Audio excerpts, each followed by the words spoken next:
Saudara-saudari, Injil kita pada hari ini diambil dari Injil Lukas bab 11 ayat 47 sampai 54. Sekali peristiwa tak kala duduk makan di rumah seorang Farisi, Yesus berkata, "Celakalah kalian, sebab kalian membangun makam bagi para nabi, padahal nenek moyangmu lah yang telah membunuh mereka. Dengan demikian kalian mengakui bahwa kalian membenarkan perbuatan nenek moyangmu, sebab mereka telah membunuh nabi-nabi itu dan kalian membangun makamnya. Sebab itu hikmat Allah berkata, Aku akan mengutus kepada mereka nabi-nabi dan rasul-rasul. Tetapi separuh dari antara para nabi dan para rasul itu akan mereka bunuh dan mereka aniaya. Maka dari angkatan ini akan dituntut darah semua nabi yang telah tertumpah sejak dunia dijadikan, mulai dari darah Habel sampai kepada darah Zakaria yang telah dibunuh di antara mezbah dan rumah Allah. Bahkan aku berkata kepadamu, semuanya itu akan dituntut dari angkatan ini. Celakalah kalian, hai ahli-ahli Taurat, sebab kalian telah mengambil kunci pengetahuan. Kalian sendiri tidak masuk ke dalamnya, tetapi orang yang berusaha masuk kalian halang-halangi." Dan setelah Yesus berangkat dari tempat itu, para ahli Taurat dan orang Farisi terus-menerus mengintai dan membanjirinya dengan rupa-rupa soal. Dengan itu mereka berusaha memancingnya, supaya mereka dapat menangkapnya berdasarkan sesuatu yang diucapkannya. Demikianlah sabda Tuhan, terpujilah Kristus.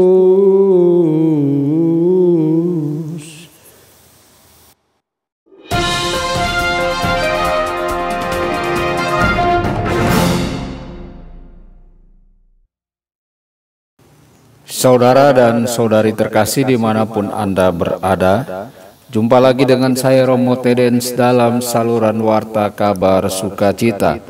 Semoga Anda semua dimanapun berada senantiasa dalam keadaan sehat dan bahagia. Sejarah umat pilihan Allah, bangsa Yahudi, dan tentunya sejarah seluruh keluarga manusia ditandai dengan para penerima kemurahan hati Allah yang berulang kali memberontak terhadap Allah. Yesus menyinggung sejarah ini ketika ia menunjukkan kekerasan yang dilakukan terhadap Habel dan Zakaria, dua tokoh dalam perjanjian lama. Ia menunjukkan bahwa generasi pemimpin agama yang menolaknya dan yang akan menyalibkannya menghubungkan diri mereka sendiri dengan semua pemberontakan di masa lalu terhadap Allah yang membawa mereka pada klimaksnya. Singkatnya, Yesus menunjukkan dosa mereka.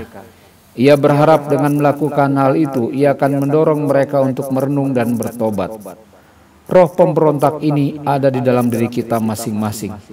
Saudara-saudari, sebagai anak-anak Adam dan Hawa, pemrakarsa pemberontakan umat manusia terhadap Allah, kita memiliki kecenderungan yang kuat untuk ingin mendikte bagaimana segala sesuatu seharusnya terjadi dalam hidup kita dan di dunia ini, tanpa mempedulikan pemeliharaan atau kedaulatan Allah.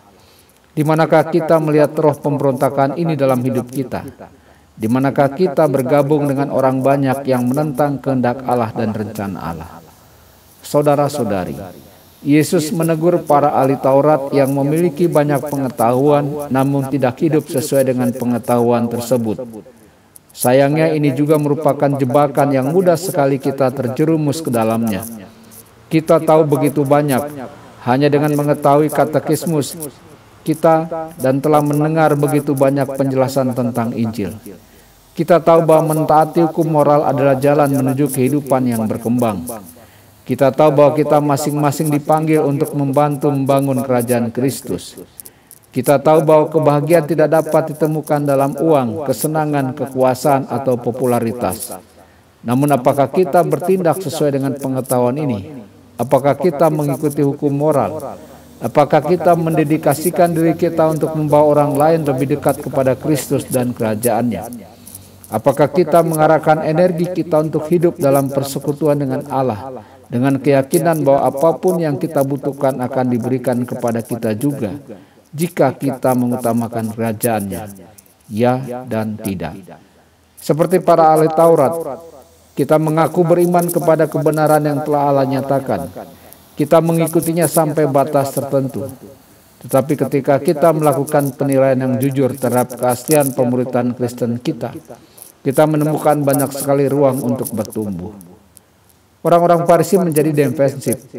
Yesus berharap kesengsaraan yang dialaminya akan menggerakkan orang-orang Farisi agar mereka mau terbuka dan bertobat. Mungkin pada akhirnya setelah sengsara dan kebangkitannya, kata-kata ini kembali ke dalam pikiran mereka dan membantu mereka menerima Injil. Tetapi reaksi langsung mereka adalah bersikap defensif. Ahli-ahli Taurat dan orang-orang Farisi mulai bersikap permusuhan terhadapnya. Apa yang membuat kita bersikap defensif? Dalam situasi apa kita menjadi defensif? Ketika kita berinteraksi dengan orang yang kita cintai, ketika kita mengalami pertemuan yang menantang di tempat kerja, kita seringkali menjadi defensif. Setiap kali ada perbedaan pendapat yang mempertanyakan kecerdasan atau integritas kita, reaksi awal kita biasanya adalah menegaskan kecerdasan dan integritas kita bahkan dengan kekerasan. Jika kita dapat menangkap diri kita sendiri ketika kita melakukan hal tersebut, jika kita dapat menyadari kapan kita bertindak defensif, kita akan menangkap kesempatan emas untuk pertumbuhan spiritual. Sikap defensif memperlihatkan rasa tidak aman. Rasa tidak aman memperlihatkan area yang membutuhkan kasih karunia dan terang Tuhan. Saudara-saudari, Yesus menunjukkan dalam khotbah di bukit bahwa orang yang lemah lembut dan miskin dalam roh akan diberkati. Para pembawa damai diberkati. Kapanpun kita mendapati diri kita bereaksi terhadap sesuatu dengan keras, hal itu adalah kesempatan untuk berhenti sejenak, bertanya pada diri sendiri dari mana reaksi itu berasal, dan menyesuaikan reaksi kita agar lebih menyerupai Kristus, lebih selaras dengan nilai-nilai seperti kerendahan hati dan kesabaran. Kenyataannya bahwa kita semua memiliki titik-titik lemah, titik-titik buta, area-area di mana kita perlu bekerja keras untuk bertumbuh dalam hikmat, ketabahan, iman, dan kesederhanaan.